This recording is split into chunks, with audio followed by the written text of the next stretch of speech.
फरिश्ता भवन में फरिश्ता शब्द का जो मतलब होता है वो है लक्ष्मी दीदी। उनका पद और कद और उनका व्यक्तित्व वही दर्शाता है कि वो कितने महान हैं, और उनका जो ज्ञान है वो उनकी विशेषता है।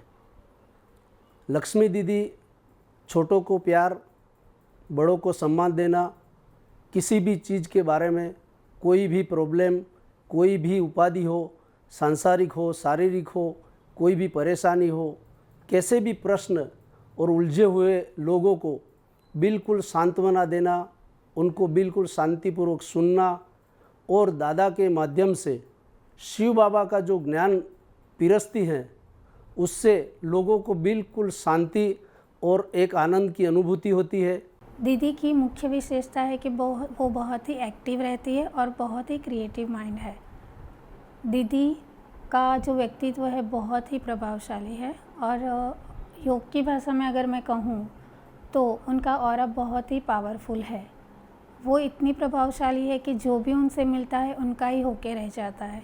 मैं जब से उन्हें मिली हूँ उनकी छवि मेरे दिल में बस गई है। उनका जो मातृत्व नेचर है, प्यार देने वाला स्वभाव है, बहुत ही उम्दा है और बहुत ही अच्छा है।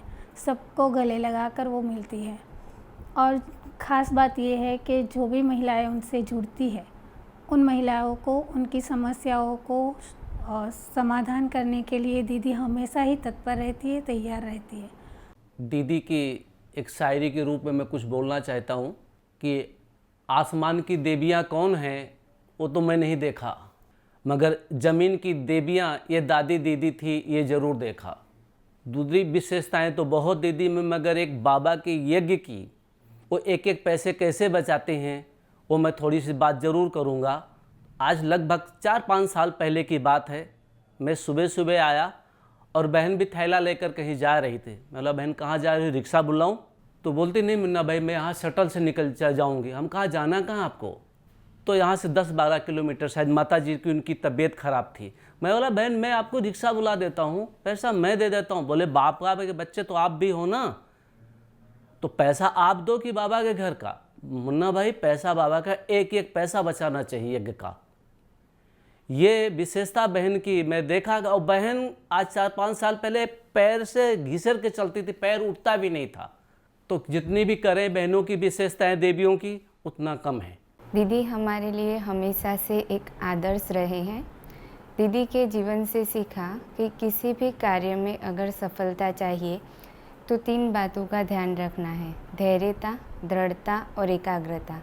जो ये 3 बातें जीवन में होंगी तो सफलता निश्चित है। दीदी की एक विशेषता है कि वो बिना किसी वजह के किसी से भी सेवा नहीं लेती है। दीदी के जीवन से सीखा कि हमेशा ट्रस्टी बनकर रहो। करण करावन हार बाबा है, आप निमित्त हो। दीदी ने बताया कि हमें मोल्ड होकर रहना है। अगर मोल्ड होंगे तो गोल्ड बनेंगे। दीदी का स्वभाव बहुत ही नम्र चित्त है, निर्माणकारी है, जिसके कारण उनके स्नेह और प्यार की छत्र छाया में हम पले हैं, और उनकी धैर्यता की शक्ति के कारण वो जीवन में हमेशा हर सेवा कार्य में सफलता प्राप्त की है। Our most respected Lakshmi Didi is good counselor and the best motivational teacher. हम जब भी उनको मिलते हैं वो हम सबको उमंग उत्साह से भरपूर कर देती है, और समय पालनता के लिए चुस्त आग्रही है। हर कार्य संपूर्णतया सुसज्जता से संपूर्ण हृदय निर्विघ्न संपन्न हो जाए, वो उनका विशेष लक्ष्य रहा है। दीदी सरलता, सौम्यता और सहनशीलता की मूर्ति हैं। दीदी के जीवन में मैंने देखा कि तन की कितनी भी कड़ी परीक्षाएं आई, बीमारियां आई, लेकिन एक बाबा के साथ के अनुभव से, बाबा की याद की शक्ति से उन्होंने उस कड़े ते कड़ी बीमारी के पेपर को एक सहज रीति से पार किया। मैं कह सकती हूँ कि सूली से जैसे कि उनके लिए एक कांटा बन गया, जो हम सब के लिए एक प्रेरणा रूप है। दीदी सादगी की प्रतिमूर्ति हैं। दीदी हमेशा जब भी कोई कार्य करते हैं तो बड़ों की आज्ञा लेकर के करते हैं, बड़ों को पूछ करके करते हैं। दीदी की एक विशेषता है कि चाहे कोई छोटे से छोटा क्यों ना हो, लेकिन उनको भी साथ लेकर के चलती है, उनका भी ध्यान रखती है। इसीलिए सबके दिलों में दीदी का स्थान बहुत ही अहम है। दिव्य गुणों और दिव्य बोली और दिव्य कर्म वाली विशेष आत्मा है। दीदी की पालना दिल को छू लेने वाली है।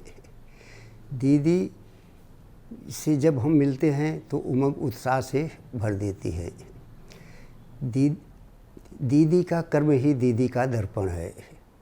दीदी ने हम जैसे कांटों को फूल बनाया है।